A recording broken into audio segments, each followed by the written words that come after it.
धनपुरी गांव में बहुत पुरानी एक चुड़ैल रहती थी जिसके बड़े बड़े पैर और पंजे थे। चुड़ैल जहाँ जहाँ पंजे रखती है बहुत बड़ा गड्ढा हो जाता था। धनपुरी में चुड़ैल का इतना खौफ था कि लोगों ने घर से बाहर निकलना बंद कर दिया था। सौरभ अपने कमरे में आराम कर रहा होता है, तभी उसे कुछ आवाजें आती हैं और उसका बेड हिलने लगता है। अरे अरे अरे अरे ये क्या भूकंप आ रहा है क्या? सौरभ बाहर जाकर देखता है। उसकी नजर एक चुड़ैल पर पड़ती है जिसके पैर बहुत लंबे होते हैं। जैसे जैसे वो कदम आगे बढ़ाता, वहाँ पर बहुत बड़ा गड्ढा हो जाता है। सौरभ ये देख बहुत घबरा जाता है और डर जाता है। अरे बाप रे, इतनी बड़ी चुड़ैल! ये तो लगता है पैरों की धमक से ही मुझे मार देगी। तभी चुड़ैल की नजर सौरभ पर पड़ती है और वो उसकी खिड़की से अपना हाथ अंदर ले जाकर सौरभ को पकड़ लेती है। सौरभ चिल्लाता रहता है, कैसे जाने दूं? तूने तो मुझे देख लिया है, अब तू सबको बता देगा कि रात को मैं ही आती हूँ, तो मैं कैसे छोड़ दूं? सौरभ डरते हुए कहता है, नहीं नहीं बताऊंगा, नहीं बताऊंगा मैं किसी को नहीं बताऊंगा। पक्का पक्का, तो मुझे जाने दो, मुझे जाने दो। सौरभ के इतना कहते ही लंबे पैरों वाली चुड़ैल उसे जमीन पर छोड़ देती है और उसे भागने को कहती है। चल भाग, जितना दूर भाग लेगा तेरी मौत उतनी लेट होगी। भाग भाग भाग। सौरभ भागने लगता है। चुड़ैल अपना दाहिना पैर आगे बढ़ाती है और सौरभ उसके पैर तले दब जाता है और जमीन में धंसकर मर जाता है। चुड़ैल बहुत तेज हंसती है और चली जाती है। अगले दिन जब सौरभ की माँ उसको जगाने आती है तो वहाँ सौरभ को ना पाकर वो घबरा जाती है और खिड़की के बाहर देखने लगती है। तभी उसके घर एक आदमी आता है। अरे सौरभ की माँ, सुनती हो? जल्दी नीचे आओ, तुम्हारा बेटा वहाँ मरा पड़ा है, जल्दी आओ। सौरभ की माँ भागते हुए नीचे आती है और जाकर देखती है कि उसका बेटा जमीन में गड़ा है और मर गया। सौरभ की माँ बहुत रोती है। सभी गांव वाले बड़े बड़े गड्ढों को देखते हैं और हैरान रह जाते हैं कि किसी के इतने बड़े पैर कैसे हो सकते हैं। शायद कोई बड़ा राक्षस आया था, उसी ने सौरभ को मारा है। अरे भैया, पता है, सौरभ को एक चुड़ैल ने मार दिया है। बेचारी उसकी माँ बहुत रोई, बहुत रोई। चुड़ैल हमारे गांव में? कब? रात को तो मैं भी आया था, मुझे तो कोई नहीं दिखी थी। हाँ भैया, बहुत खतरनाक है। हम तो जा रहे हैं, आप भी समय से घर चले जाओ। राज को उसकी बातें फालतू लगती हैं और वो धीरे धीरे घर जाने लगता है। राज बहुत थक गया था और कोई गाड़ी देख रहा था। तभी उसके पीछे से आवाज आती है, बहुत थक गए हो, सहारा चाहिए क्या? हाँ, क्यों नहीं, आपकी इतनी प्यारी आवाज है, सहारा तो बहुत ही प्यार भरा होगा। राज पीछे मुड़कर देखता है, उसे लंबे पैरों वाली चुड़ैल दिखती है। राज चिल्लाने लगता है और भागने लगता है। भागो भागो भागो, कितना भागोगे? मैं एक पैर लाऊंगी और तुम जमीन में गड़ जाओगे। बचाओ बचाओ, लंबे पैर वाली चुड़ैल से मुझे बचाओ। राज भागते भागते अपने गांव की ओर जाता है।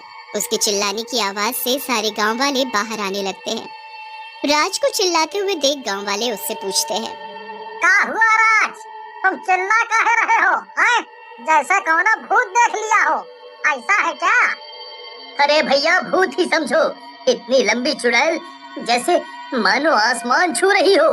इतने लंबे लंबे पैर, जान बचानी है तो भागो। गांव वाले डर जाते हैं और हाथों में मशाल ले लेते हैं। लंबे पैर वाली चुड़ैल राज के पीछे पीछे गांव में भी आ जाती है। गांव वाले बहुत घबरा जाते हैं और इधर उधर भागने लगते हैं। तभी चुड़ैल अपने पैर पटकती है, सब तरफ आंधी आने लगती है। बताओ राज, तुम इनसे मदद मांगने आए और ये तो खुद ही भाग रहे हैं, ये तुम्हारी क्या मदद करेंगे? राज को याद आता है कि उसके गुरुजी ने उसे एक मंत्र दिया था चुड़ैल से बचने के लिए। राज उस मंत्र को पढ़ने लगता है। मंत्र चुड़ैल के कानों में तेज तेज बड़े बड़े अक्षर की तरह जाते हैं। चुड़ैल बेहोश होने लगती है। गांव वाले अपने अपने घर में घुस जाते हैं। सुबह होते ही सब अपने अपने काम पर जाते हैं। इधर सौरभ की माँ एक बुढ़िया माई के पास जाती है। बोलो बेटी, क्या हुआ है? कोई संकट आया है क्या? हाँ माई, मेरे बेटे को एक चुड़ैल ने मार दिया, उसी के बारे में आपसे पूछने आई हूँ। मेरी मदद कीजिए, नहीं तो वो सबको मार देगी। चुड़ैल? कौन सी चुड़ैल और कब? कैसे तेरे बेटे को मारा, मुझे बता। सौरभ की माँ उसे सारी बातें बताती है कि वो एक लंबे पैर की चुड़ैल है। बेटी, मुझे माफ कर दे, मैं तेरी कोई मदद नहीं कर सकती क्योंकि मैं जानती ही नहीं उस चुड़ैल के बारे में। सौरभ की माँ निराश होकर लौट आती है। आधी रात को लंबे पैर वाली चुड़ैल गाना गुनगुनाते हुए गांव में घुस जाती है, पर इस बार कुछ गांव के आदमी उस चुड़ैल को मारने के लिए घर से लाठी लेकर आते हैं और उसके पैरों पर वार करते हैं। तभी एक डंडा उसके घुटने के नीचे आ लगता है और वो लड़खड़ाने लगती है। गांव वाले समझ जाते हैं कि इसकी कमजोरी कोई मंत्र नहीं बल्कि ये इसके लंबे पैर हैं जिन पे मारने से ये चल नहीं पाएगी। चुड़ैल वहां से भागने लगती है। उसके भागने से पूरा गांव हिलने लगता है जैसे बहुत तेज भूकंप आया हो। अगली रात फिर लंबे पैर वाली चुड़ैल आती है और जोर जोर से चिल्लाती है। कहाँ हो सारे, आओ, मुझे भूख लगी है, तुम्हें खाकर ही मेरी भूख मिटेगी, आओ सारे आओ। घर से कोई बाहर नहीं निकलता, सब अपने घर में डरे बैठे होते हैं। अगर तुम लोग बाहर नहीं आए तो मैं तुम सबकी गाय और बकरी खा जाऊंगी। बाहर आओ। चुड़ैल देखती है कोई बाहर नहीं आ रहा होता। गांव के लोग ये सब देखते ही बाहर आ जाते हैं। अपने पालतू जानवरों को मरता देख गांव वाले बाहर आने लगते हैं। तभी वहाँ बुढ़िया माई आ जाती है। सब लोग बुढ़िया माई के पीछे भागते हैं और चिल्लाते हैं, बचाओ बचाओ माई, बचाओ हमें चुड़ैल से। आप तो इतनी पुरानी हैं और सब जानती हैं, आप हमारी मदद करो ना, इस चुड़ैल से छुटकारा कैसे मिलेगा? वो ऐसे नहीं जाएगी जब तक मैं ना कहूँ। आप ना कहो मतलब क्या है आपका? सब गांव वाले सोचने लगते हैं कि बुढ़िया माई इसके बारे में जानती है क्या। बता बूढ़ी माई, क्या तूने सच में हमारे गांव में इस चुड़ैल को भेजा है? बुढ़िया माई चुप हो जाती है, कुछ नहीं बोलती है और टेढ़ी भयानक हंसी हंसती है। बता वरना हम तुझे यहीं मार देंगे। बता बता, क्या तूने ही? हाँ, मैंने ही इसको यहाँ भेजा है तुम सबको परेशान करने के लिए, ताकि तुम्हारा गांव बर्बाद हो जाए और मैं उस पर राज करूं। राज करूं का क्या मतलब है? बहुत सालों पहले जो पुराना मुखिया था गांव का, उसने मुझे काला जादू और टोटका करते पकड़ लिया था और मुझे गांव से बेगाना कर दिया था। तभी मैंने सोच लिया था कि तुम्हारे गांव को बर्बाद कर दूंगी। इस चुड़ैल को मैंने ही बनाया है और ये मेरे इशारे पर ही सारे काम करेगी और तुम लोग बस देखते ही रहोगे। क्या तुम्हें अपनी गलती नहीं याद क्या जो तुमने किया था हमारे साथ? है? हमने तो तुम्हें सिर्फ इस गांव से निकालने की गुहार की थी, लेकिन तुमने तो कितने लोगों को मरवा दिया था भूतों से। शुक्र था मुखिया का जिन्होंने सिर्फ तुम्हें हमारे गांव में एकांत किया, सिर्फ, समझी? जो भी है, अब चुड़ैल से बचो तब बकवास करना। सौरभ की माँ वहाँ आ जाती है और फूट फूट कर रोने लगती है। उसे देख सब गांव वाले उदास हो जाते हैं। कितनी बेरहमी से चुड़ैल ने सौरभ को मारा था। बता जल्दी बूढ़ी माई, ये कैसे मरेगी?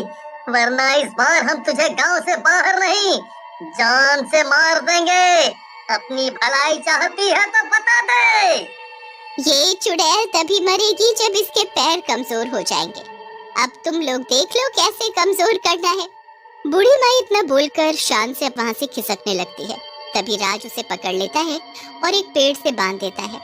अब जब तक ये चुड़ैल नहीं मरेगी तब तक तू ऐसी ही बंधी रहेगी। गांव वाले सोचने लगते हैं कि ऐसा क्या करे जिससे वो चुड़ैल अपने लंबे पैरों से किसी का नुकसान न कर पाए। जिन लोगों ने चुड़ैल के घुटनों पर वार किया था, उन्हें चुड़ैल की कमजोरी याद आती है। वो बाकी गांव वालों को इकट्ठा करते हैं। सुनो सारे, इस चुड़ैल की ताकत उसके लंबे पैर हैं, पर उसकी कमजोरी भी उसके पैरों में ही है।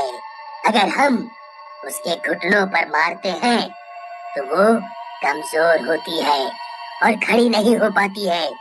अगर वो खड़ी नहीं हो पाएगी तो हमें परेशान नहीं कर पाएगी, जिससे हम उस पर काबू पा सकेंगे, समझे? तुम सही कह रहे हो। फिर राज और मुखिया प्लान बनाते हैं कि चुड़ैल के घुटने के नीचे मारने से जैसे ही वो कमजोर होगी वैसे उसे नीचे गिरा देंगे और फिर उसे बांधकर आग लगा देंगे। फिर वो सारे मिलकर वैसा ही करते हैं। चुड़ैल जलकर मर जाती है। चुड़ैल को मरता देख बूढ़ी माई भी डरने लगती है और माफी मांगने लगती है।